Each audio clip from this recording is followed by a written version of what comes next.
Materialist is the follow-up film by director Celine Song. Like Past Lives, it explores the complexity of love. However, it's trying to fit in with the cool kids, the rom-coms from the 90s and early 2000s. In this review, I will be discussing the modern throwback Materialist.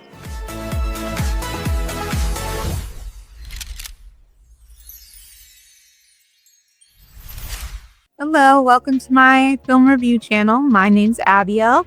As the films come out, the reviews will go up, so don't forget to subscribe for more content like this. Okay, so Materialist. When I saw the advertisement, I said, absolutely, I'm down. Just let me know when to buy a ticket. I was not disappointed because Celine Song does exactly what she did in Past Lives. She asks a lot of hard questions. And one question in particular that the film starts with is what motivates a modern woman to get married? And this had me clutching at the edge of my seat in anticipation of what this movie was really going to bring to me. Unfortunately, I do have to say that becomes a repeated pattern in the movie, that it asks a question or it brings up an idea of what modern dating really is. It challenges you, but it just kind of leaves a lot of ideas kind of floating in the air. And at the end of the film, it really doesn't follow through. Whereas if you're going to bring up a lot of ideas and you just want your audience to question things, I think the ending should have been completely different. But more on that in a minute. But first, I want to take a step back and talk about performances. Dakota Johnson plays Lucy, the matchmaker, and Pedro Pascal plays Harry, the millionaire, and Chris Evans plays the struggling actor / ex-boyfriend.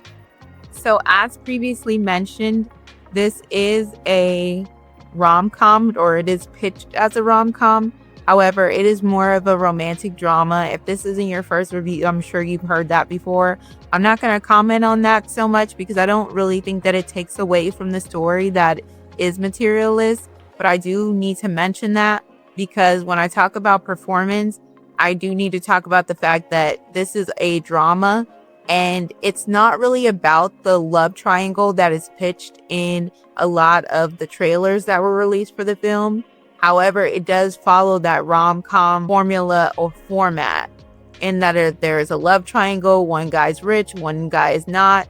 One guy is clearly a better match and it would make sense for our character to go with him, but she doesn't. And so I really don't think that I'm spoiling anything for you. If you've seen trailers or even looked at the poster, you can pretty much tell who she's going to end up with. However, this is not what the film is truly about. Materialist is about the growth of a woman. Lucy's character is materialistic. She has clients who have all these expectations for a match. They have a checklist. And what does that say about our society? Can people truly find love, and do they even understand love? And so Lucy kind of goes on this journey in the film to discover what is love. And so because that's what the movie's premise is really about, Dakota Johnson's performance just does not sell that story. Because she remains the same person throughout the film, you don't really see her shift and grow. It really holds the movie back. Hi, this is me in the future. So sorry for the continuity errors, but I did want to talk about a couple of things that I forgot to mention in my review. I was not looking at my bullet points, so there was a few things that I didn't say that I felt like were very important. So yeah, that's what's happening now. So ultimately, I think one of the goals for Materialist was to question the modern dater's mindset, the modern dating mindset. And Lucy's character was a vehicle to really ask a lot of questions. And so when you see her doing a lot of things in the film that really don't make a lot of sense or really add up, I think it's ultimately a reflection to the audience. And like I've already mentioned, so I won't, go back and backtrack again. I think that it just doesn't work because the ending really didn't match where they were initially going with all of the questions that they were asking.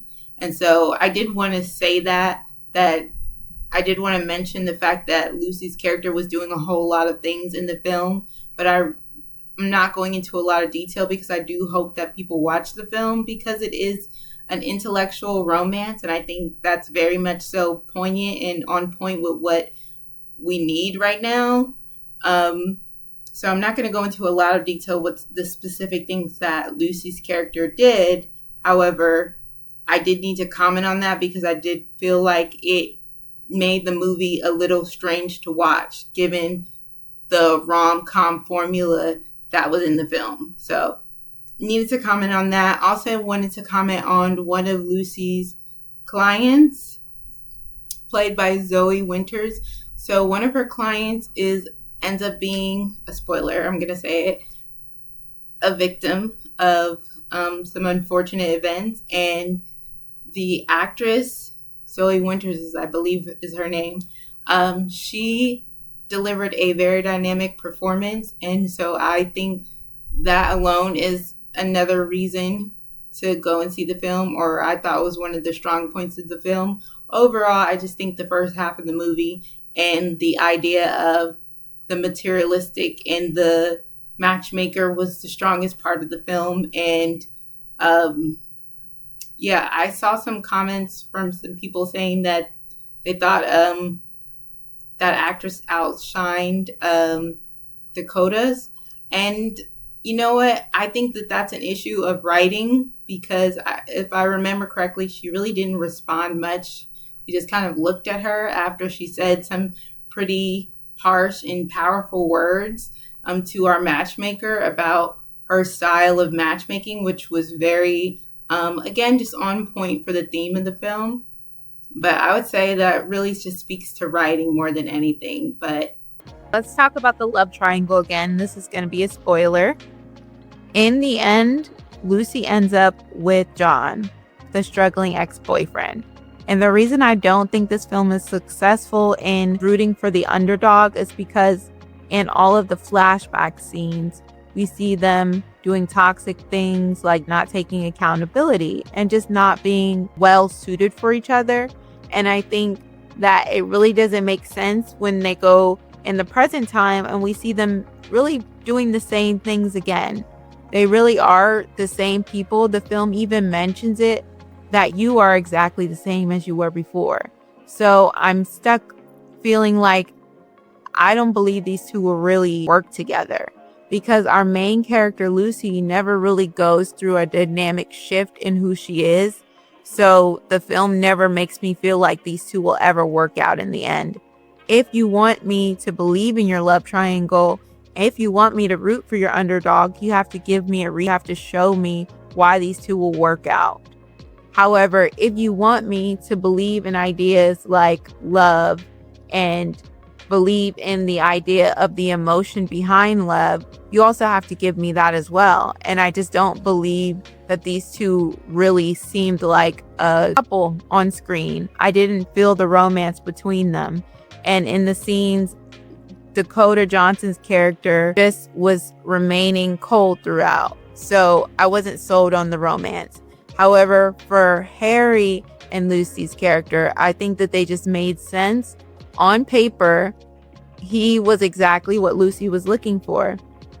And I think it's a modern film, and I think that Lucy is exactly what a lot of modern women are. So Harry being somebody who appreciates her, there's a monologue in the restaurant where he says, "I appreciate you for your intangible assets," which I think is sort of the answer to the question that is most poignant in the film. And that is love all about check boxes, about money, about success, about what you look like, about are you tall enough? So when he said, "I want you for your intangible assets," Harry then became exactly who Lucy should end up with. And I never saw John become that person. I saw John do a lot of toxic things, and I saw Lucy dismiss those toxic traits. So was I rooting for Lucy and John in the end? Absolutely not. I wasn't. However, moving to something I thought the film did right, it was shot on a 35mm camera. It was shot in New York. There were some beautiful framing of the actors and archways, and there was chemistry between Pedro and between Dakota. I thought that their romance to me was just the better match of what I saw on screen. When I saw Lucy and John together at the wedding, I just didn't believe them. There wasn't enough in their eyes. There wasn't enough in their body language to make me feel like I was seeing love and emotions. So that is my review of Materialist. It is an intellectual romance. And if you like challenging yourself, I think that you will enjoy this film. I would rate it a 6 out of 10 just because I don't think that it is really a romance. But I do think it's worth the watch if you enjoyed Past Lives. Follow for more, and I'll see you in the next one.